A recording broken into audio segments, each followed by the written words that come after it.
Welcome again mga viewers dito sa episode 12 ng series na 200 Weeks to Harmony, my $1 million dream house.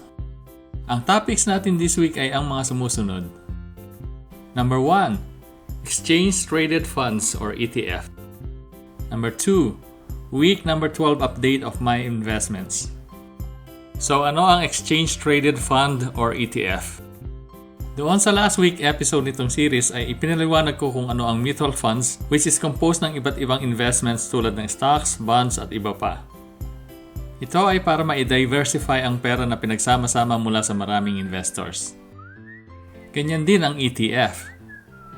Composed din ito ng iba't ibang investments at ganun din ang main purpose, ang pagsamasamahin ang pera ng mga investors para ma-diversify sa iba't ibang investments. Nabanggit ko rin last week na kadalasan na ang mutual funds ay may mga managers na ang aim ay magkaroon ng mataas na return on investment yung fund. Ang tawag dito ay actively managed at kadalasan na ang mga mutual funds ay ganito. Pero meron din namang mga passively managed at sinusundan lang yung performance ng isang particular index ng market. I-explain ko sa mga next episodes ko kung ano ang index funds. So sa actively managed funds ay may binabayaran ng mga fund managers. At yun ay nakapaloob doon sa Management Expense Ratio o MER ng fund. Yun namang mga passively managed fund ay kaunti lang ang expenses, so mas mababa ang MER nito kumpara sa mutual funds dahil nga walang manager na babayaran. Ang ETF, kadalasan ay passively managed kaya ang MER nito ay mababa. Karaniwan na makikita mo na MER ng mutual funds ay nasa between 1 to 3%. At ang ETF naman ay karaniwang nasa 0.1% to 0.3%. Note na yung laki ng MER ay base sa kung ang fund ay actively managed or hindi.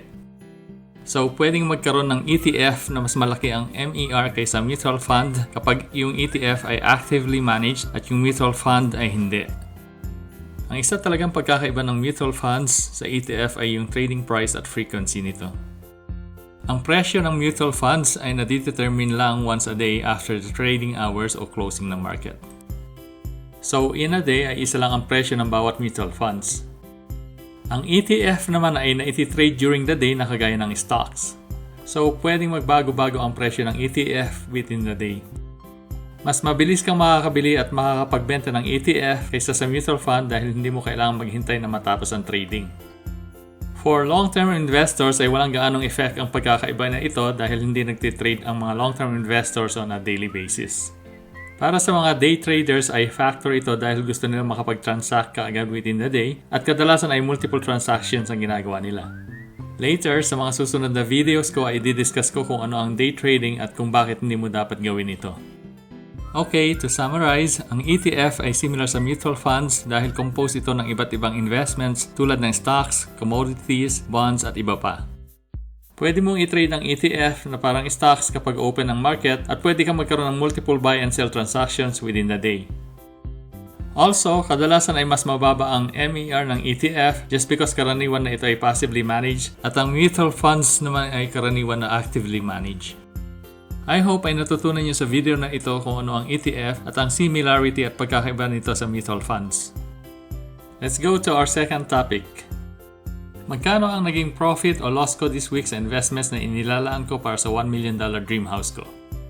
Kumita ako this week ng 3,455 Canadian dollars, which is more than 125,000 pesos base sa current conversion ng Canadian dollars to Philippine peso this week. Ang running total ko after 12 weeks is now 11,727 Canadian dollars o mahigit 430,000 pesos. Ang target ko ay average na $1,000 per week, so since nasa week 12 na tayo ngayon, ay short lang ako ng $273. Let's see next week kung abot ng $13,000 yung running total ko. Hanggang dito na lang uli for this week and I hope na natutunan niyo sa video na ito kung ano ang ETF. Thank you for watching and see you again next week.